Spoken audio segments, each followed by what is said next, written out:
Jim Bob. That's what everybody calls me in the small town where I grew up. My family is rich, and we have been rich ever since my great-grandfather opened the first cotton gin in the area. A few years later, he would open the first bank in the county. Much later, my grandfather would open a Ford dealership. By the time I came along, our name was well known. We lived in a mansion on 120 acres near town and drove new cars every year. I was a little chunky, so I did not have a girlfriend in high school, but that changed in college. Girls seemed to like riding around in a new Mustang with a guy who always had a pocket full of money. There was one girl that I really liked. Her name was Sue Wilson. She was a cute, light brown-haired girl with pretty blue eyes. We started dating my senior year and were going steady by Christmas. We never slept together. She wanted to remain a virgin until her wedding night. I respected that. Even when we drove to Panama City for spring break, there was no intimacy. Soon after I graduated, we flew to Vegas and got married. It was a surprise to everyone. Dad said he would have paid for a wedding here in town, but Sue and I did not want a big wedding. We loved each other and did not want all the drama associated with a big wedding. After a week in Hawaii, we came home and moved into the house with my parents. Life was good. 6 months after our first boy was born, tragedy struck. My parents were killed by a drunk driver. Since I was the only child, I inherited everything. The bank, the cotton gin, and the car dealership became my responsibility. I think I handled it pretty well. Besides my education, I had spent lots of time working with my father learning the businesses. 2 years later, my second son was born. I loved my life and the family I had been blessed with. It was a year later that Sue asked me what I thought about her getting a boob job. I was all for it. The 2 babies had done a number on her once beautiful breasts and they could use some help. We found a surgeon, and she went from having sagging 32C cup breasts to 36D cup breasts that stood proudly on her chest. But that operation changed more than just her bra size. I noticed her clothes changed. Her dresses now had plunging necklines. Her skirts were a little shorter. Her swimsuits went from one-piece to string bikinis. Some were even thongs. Her personality also changed. She spent less time with the kids. She became flirtier. Men took notice. Within a year, we had a nanny. Sue started having lunch with her girlfriends. Then it was drinks with them at the club until midnight. One night after Sue left for a night out with her friends, I checked the GPS I had installed on her Lincoln. It was parked at a motel over in the next county. She was cheating. I confronted her with what I knew the next morning. She did not even try to lie. She admitted the affair and then laughed at me. The way I see it, Jim Bob, is you have 2 choices. This is a no-fault state, and we did not sign a prenup. You divorce me, and you will pay me alimony and child support for the next 15 or 20 years. You'll see your boys every 2 weeks on the weekend while I live in this house. I can even move one of my lovers in here to help me raise your sons. The other choice is just to put up with my flings. Who knows, in 5 or 10 years, I'll get it out of my system. I think the second is the best for you. I'll still make love to you whenever you want, no problem there. And I promise to be discreet. What do you say? Well, to make a long story short, I agreed with the second choice. That was until today. I came home, and just as I was pulling up, I saw a car leaving. In it was a black man. I thought we had agreed that she could have her affairs, but always at a motel in another county. I even let her go on a vacation last year to New York. She was gone for 2 weeks. No problem. But now this. At our home, and as I was to find out in a few minutes, in our bed. I entered the house fuming mad. Sue was changing the sheets on the bed. I exploded. What the hell, Sue? In our house and in our bed. Calm down. This was the first time here at the house. Leroy did not have a lot of time and I was horny. The kids are in school and I did not think you would find out. So what? You know I fool around. Get naked and I'll give you sloppy seconds if you want. And who the hell is this Leroy and how long has it been going on? He's just a guy I met at a bar about 4 months ago. What does it matter? Are you upset because he's black or because I slept with him in our bed? I am mad because of everything.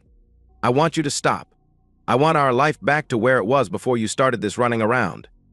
Jim Bob, we have talked about this. I am not stopping. You can pack your things and move out. File for divorce if you want. But remember what I said would happen if you do. I was frozen in place. She was right, I would lose my sons and my ancestral home. She would be awarded a huge amount of alimony and child support. I'm trapped. I did not even answer her. I turned and walked out of the room thinking she was forgetting about another option. The one where I confront the lying, cheating woman. I drove to the city cafe and ordered a cup of coffee with a piece of apple pie. Sheriff Bull walks in and sits down at my table. From the perspective of Sheriff Bull, now is as good of time as any to introduce myself. My real name is Richard Stanton, but everyone calls me Bull. I got that nickname about the time I entered high school. I was big for my age. I was 6'3" tall and weighed over 200 pounds by the time I was 14. Today I stand 6'5" in my work boots and weigh in at around 245. The name Bull has stuck for my entire life. I knew Jim Bob in high school. He was a fat little rich kid that everybody picked on. I decided he might be useful later in life, so I befriended that little wimp. I started protecting him from the high school bullies. Soon nobody picked on him anymore. Like in the saying, rich kids go to college, poor kids go to war. Well, that's what happened to me. I did 3 years in the army as an MP, then came home after a tour in Baghdad. I went to junior college and got a degree in law enforcement, then a job with the sheriff's department in the small county where we all grew up. I had always wanted to be a cop. I had an uncle who was a cop in a big city, and when he visited, he had lots of stories. Some of my father did not like his brother telling. You see, Uncle Tim was a corrupt cop. He boasted about shaking down drug dealers, getting favors from women in exchange for letting them work in his area, and accepting money from rich people to avoid writing tickets. Then there were stories of reporting less money from busts he made. Even though my dad did not agree, I think he envied his brother. This guy retired and moved to Florida with a pension and enough money to live the rest of his life on. While my parents were married over 49 years, Uncle Tim never married. I wanted to be just like him. He was my hero. I was in my 4th year as a sheriff's deputy and moving up in the department when it happened. There was a bank robbery in town. The sheriff and the lieutenant were the first on the scene. A gunfight started as the robbers exited the bank and the sheriff was killed before he even got a shot off. The lieutenant was badly wounded. He would never walk again. I got there just in time to see what was going on. The robbers were in the getaway car and starting to pull away. I slammed my patrol car into theirs. They were trapped with my car pinning them on one side and a telephone pole on the other. They were dazed as I got out and walked up to the front of their car. No, I did not read them their rights. I shot both through the windshield with my .357 service revolver. The official statement said they ignored my demand that they put their hands on the dashboard and were scrambling for their guns. I was hailed as a hero and the county commissioners appointed me as acting sheriff until the next election, which I won easily.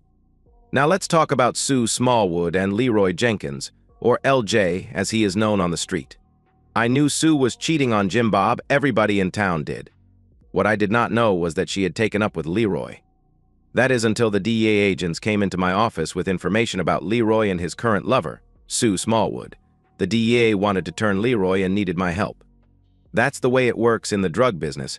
Catch a little fish, then he helps you catch a bigger fish so he does not spend the rest of his life in jail. Since Leroy was operating in my county, and without paying me for protection, I gladly agreed to help. I secured a warrant and placed listening devices in Jim Bob's house by using one of my contacts with the cable company. While I could not see her and Leroy, it did not take a genius to know what was going on. I listened that afternoon as the two lovers made plans to combine a night on the town with one of his deliveries. But what was a lot more interesting was the conversation between Sue and Jim Bob after he came home. He needs my help. Sue had lied to him about this being the first time Leroy was at their house. I had recorded 3 other conversations between the two lovers, and who knows how many times he was there before I started listening. I had a plan in mind when I pulled out a chair and sat down with him at the city cafe. I know what's going on with Sue and Leroy Jenkins. How? He asked. Leroy's in trouble with the feds. I was brought in and Sue's name came up. I'm going to kill that bitch, he answered. Calm down, Jim Bob. I have a better way. For the next 15 minutes, I explained what I can do. My last sentence was, but it is going to cost you. How much? He asked. The way I figure it, she would get a minimum of $5,000 a month in alimony and about $2,500 a month in child support, which would last for at least 15 years. The alimony could go on forever. I'm thinking $100,000 in cash and one of those new Ford 4-wheel drive pickups every couple of years would cover it.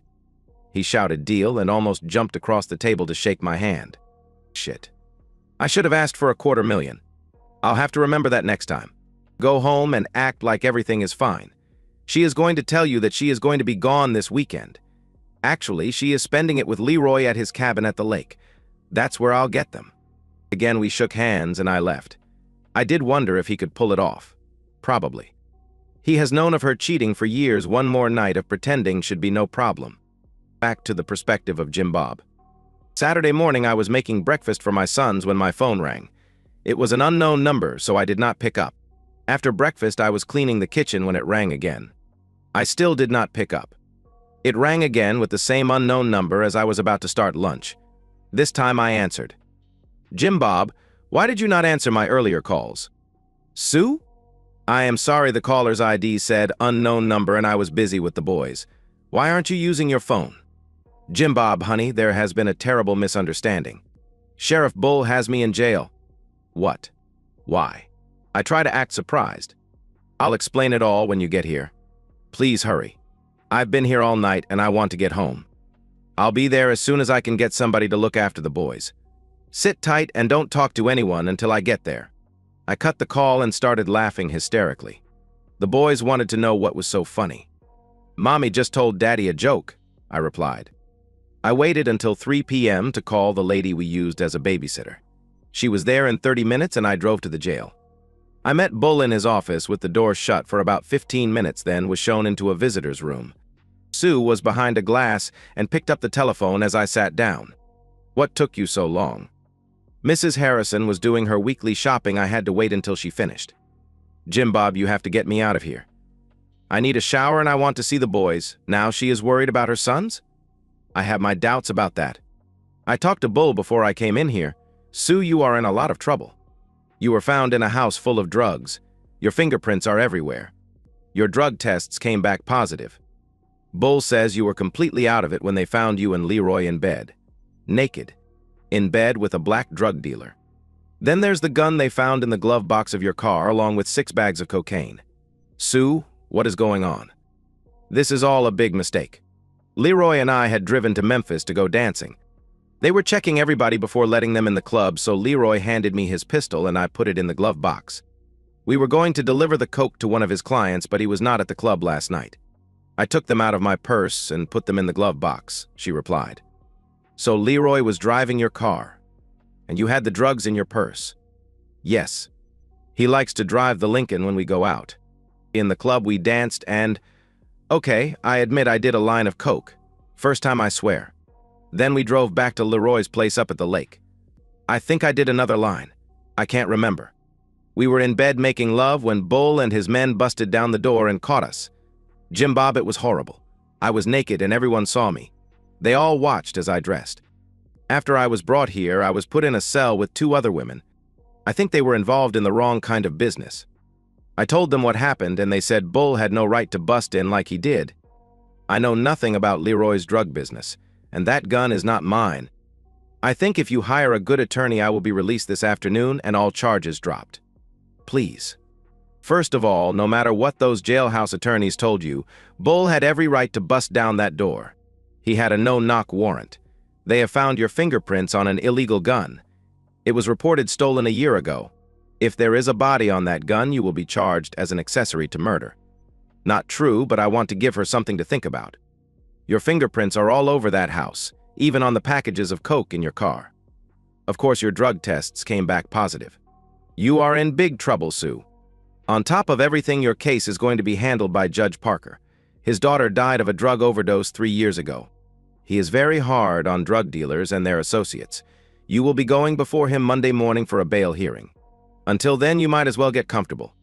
Jim Bob, we can get through this. Get me a good attorney. Then when I make bail, we'll work this out. Leroy will testify I had nothing to do with his drug business. When I get out, you and I can start over like you want. I'll quit running around. Stop lying. First of all, Leroy has been under surveillance for over 3 months. The feds know he was at our house a number of times. They wired our house, so all the conversations you have had with Leroy at our house are recorded. Now you are asking for my help? What a joke. 3 days ago you wanted me to be your cuckold. Last night you were found high on coke and fucking a black coke dealer. I will not be at your bail hearing and I will not be getting you an attorney. You are on your own from this minute forward."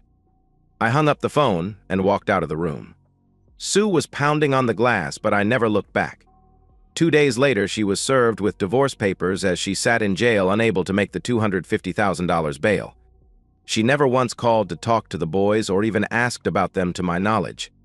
The district attorney offered her a deal: 3 years in state prison for women. She refused until she found out that Leroy was going to testify against his Mexican drug connection, and then he was going to do 3 years in a federal prison camp. Upon his release, he was going in the witness protection program. Sue decided she did not want him testifying at her trial. She was told by her public defender that if he lied under oath, his deal would be nullified. There was a lot more to the story of her and Leroy than she wanted to come out. Sue went before Judge Parker and ended up taking the deal. The surprise was the judge ordered her to have 2 years supervised probation after completing her sentence, and during that time she was to enroll in a drug rehabilitation program. Our divorce flew through the court system. Sue was present in the courtroom when this judge awarded me full custody of the boys. There would be no alimony, and Sue could apply for visitation privileges when she got out of prison, but the visits would have to be supervised. The judge noted that she had a drug problem and would be attending a drug rehabilitation program. Sue did not take this well and screamed that this was all my fault. She would see me in hell for letting this happen to her. What kind of sick logic is that? She gets caught high, in bed with a black drug dealer and with a gun and coke in her car, and it's my fault. The judge added a permanent restraining order preventing her from coming within 1,000 feet of me, my house, or one of my businesses. She was led away screaming. From the perspective of Sheriff Bull, I had the arrest warrant 2 days before I served it on LJ. I wanted him and Sue to be caught together. The gun and her fingerprints on the bags of coke just added to her problems and made the divorce from Jim Bob easier. I love this truck. It has all the bells and whistles. I take it up to the lake and do a little fishing whenever I get the chance. Sometimes I even take one of my girlfriends up to the cabin that once belonged to Leroy. I bought it when the feds auctioned it off under the federal forfeiture policy. Life is good. And that's the end of today's story. If you enjoyed it, please give this video a thumbs up and drop a comment below. Your support helps the algorithm push my content further. If you're new to the channel, don't forget to hit that subscribe button. It really helps me keep creating more stories for you. Thanks for watching, and I'll see you in the next one.